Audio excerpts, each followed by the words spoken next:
Hello everyone, welcome back to our channel. Today we'll talking about how OS manages process. Have you ever wondered how your computers run multiple apps at the same time without crashing? This is called process management. The OS is responsible for managing multiple processes, ensuring fair CPU allocation and smooth multitasking. Without this, your computer would freeze or lag, making multitasking impossible. Early computers could run only one program at a time, but now more than one program can run at the same time. This is thanks to OS. The OS process scheduling. The OS decides which process gets CPU time and for how long. It ensures fair allocation so no task hogs all the power. Alright, now we'll talk about process. What is a process? So a process is simply an executing instance of a program. When you open an app like a web browser, music player or even your favorite game, it becomes a process. Each process comes with its own set of things like memory, instruction or resources. It is the memory which stores the code, data and temporary information that a process needs. Instructions are the actual steps that the program follows to run. Then there are resources like CPU times, files and network access that the process may need. The OS keep track of every running process in something called the process table. Think of it like a guest list at an event. The OS knows who is running, how much memory they are using and what they are doing. Did you know that every tab in your browser is actually a separate process? That's why if one tab crashes, the whole browser doesn't always go down. We have talked about what a process is, but did you know that every process goes through different stages before it finishes? Let's explore the life cycle of a process. A process is not just a running or a stop. It moves through different states based on what's happening.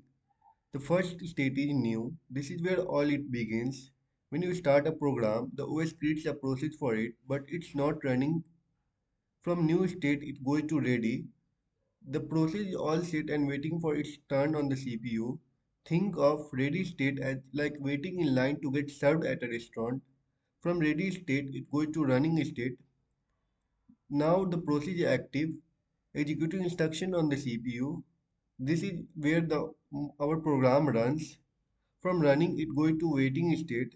Sometimes when a process needs to pause, maybe it's waiting for a file to load or for user input, the OS temporarily puts it on hold. After doing all the things, from the waiting state, it goes back to the ready state and then the running state. The last state is terminated states. Once a process finishes its job, or if it crashes, it gets removed from memory and is no longer active. Now we know about process and its state. We'll talk about PCB, process control block. Think of the PCB as a process profile card. It stores everything the OS needs to know about a process. Here's what are the things which are inside the PCB. The PCB contains process ID which is PID. It is a unique number to identify the process. Then we have process state. It stores whether the process is in new, ready, running, waiting or terminated state. Then we have CPU registers.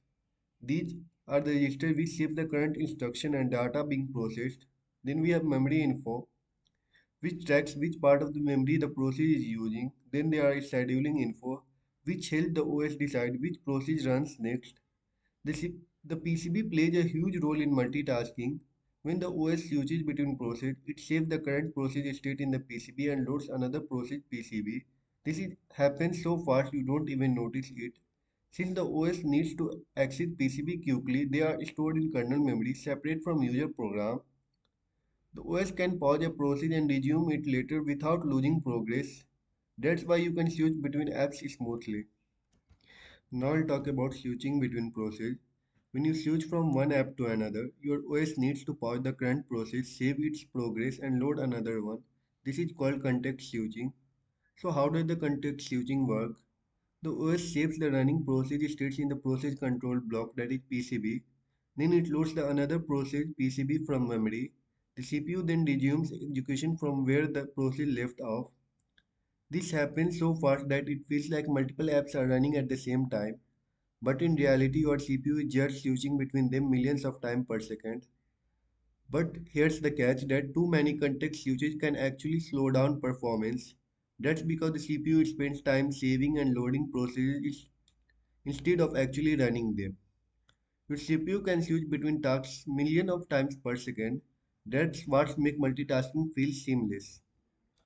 Now we'll talk about how OS handles many tasks. So, computers today can run multiple programs at the same times thanks to two key concepts, multitasking and time sharing. So, multitasking means which allow multiple programs to run simultaneously. Then we have time sharing, which means that the CPU rapidly switches between tasks, giving each a small time slice.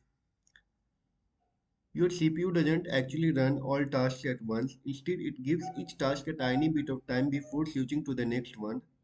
These things happen so fast that it feels like everything is running at the same time. In the early days of computing, PCs could run only one program at a time. This is like if you have to browse the internet, you have to close down the music player. But how does the OS decide which tasks get the CPU time? It uses something called a scheduler which prioritizes tasks to make sure everything runs smoothly. Without time sharing, modern operating system wouldn't be able to handle multitasking at all.